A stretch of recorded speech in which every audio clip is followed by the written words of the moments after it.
UP में अवैध रूप से रह रहे बांग्लादेशी और रोहिंग्या लोगों पर अब कड़ी कार्रवाई शुरू हो गई है। सीएम योगी आदित्यनाथ ने प्रदेश के 17 नगर निकायों को आदेश दिया है कि वे अपने इलाके में काम करने वाले सभी संदिग्ध रोहिंग्या और बांग्लादेशी लोगों की तुरंत सूची बनाएं। सरकार का मकसद है कि फर्जी कागजों के सहारे प्रदेश में छिपकर रहने की कोशिश कर रहे लोगों की पहचान की जाए और उन पर सख्त कार्रवाई की जाए। सीएम योगी ने यूपी के हर मंडल में डिटेंशन सेंटर बनाने का निर्देश दिया है। उधर सुप्रीम कोर्ट ने अवैध घुसपैठियों की याचिका पर कड़ा रुख दिखाते हुए कहा है कि उनके लिए लाल कालीन नहीं बिछाया जा सकता।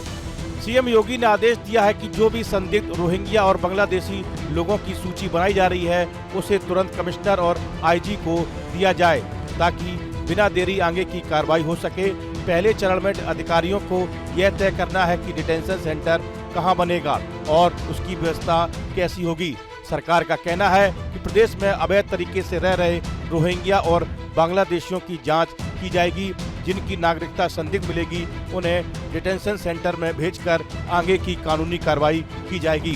सीएम के आदेश के बाद जिलों में प्रशासन तुरंत एक्टिव हो गया है और नगर निकायों ने संदिग्ध लोगों की सूची बनाना शुरू कर दिया है। इसी बीच लखनऊ में पुलिस प्रशासन के अधिकारी झुग्गियों में जांच करने पहुंच गए।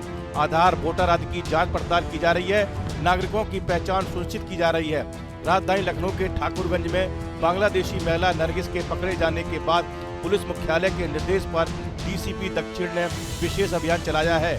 बिजनौर थाना क्षेत्र के न्यू गड़ेरा और एयरपोर्ट बाउंड्री वाल के पास बनी झुग्गियों में भी छापेमारी की गई। इस दौरान पुलिस ने सैकड़ों आधार, वोटर आईडी, राशन कार्ड और जन्म प्रमाण पत्र चेक किए। जो दस्तावेज संदिग्ध पाए गए हैं उनकी सत्यता की जांच संबंधित जिलों और थानों से कराई जा रही है।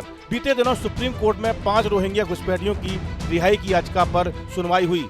सुनवाई के दौरान सीजेआई सूर्यकांत ने सख्त रुख अपनाते हुए कहा कि जो लोग अवैध तरीके से भारत में घुसे हैं उनके लिए लाल कालीन नहीं बिछाया जा सकता।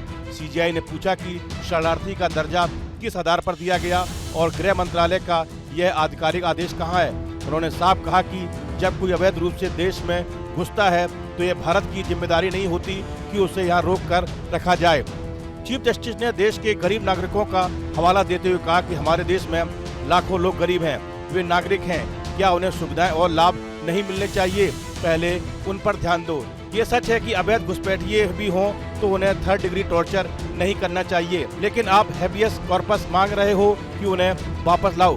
बेंच ने कहा कि अगर वापस लाकर दोबारा छोड़ने की बात होगी तो लॉजिस्टिक दिक्कतें आएंगी। याचिकाकर्ता की तरफ से पेश वकील ने 2020 के एक पुराने आदेश का हवाला दिया जिसमें कहा गया था कि रोहिंग्या को सिर्फ कानूनी प्रक्रिया के तहत ही डिपोर्ट किया जाए। कोर्ट ने पहले भी कई बार साफ कहा है कि संयुक्त राष्ट्र शरणार्थी एजेंसी का कार्ड भारत के कानून में कोई वैध दस्तावेज नहीं माना जाता। बीते 16 मई को सुप्रीम कोर्ट ने ऐसे कुछ याचिकाकर्ताओं को फटकार लगाई थी जिन्होंने दावा किया था कि 43 रोहिंग्याओं जिनमें महिलाएं और बच्चे भी शामिल हैं उन्हें म्यांमार डिपोर्ट करने के लिए अंडमान सागर में छोड़ दिया गया था। कोर्ट ने कहा था जब देश मुश्किल समय से गुजर रहा है तो आप हवा हवाई बातें लेकर आ रहे हैं।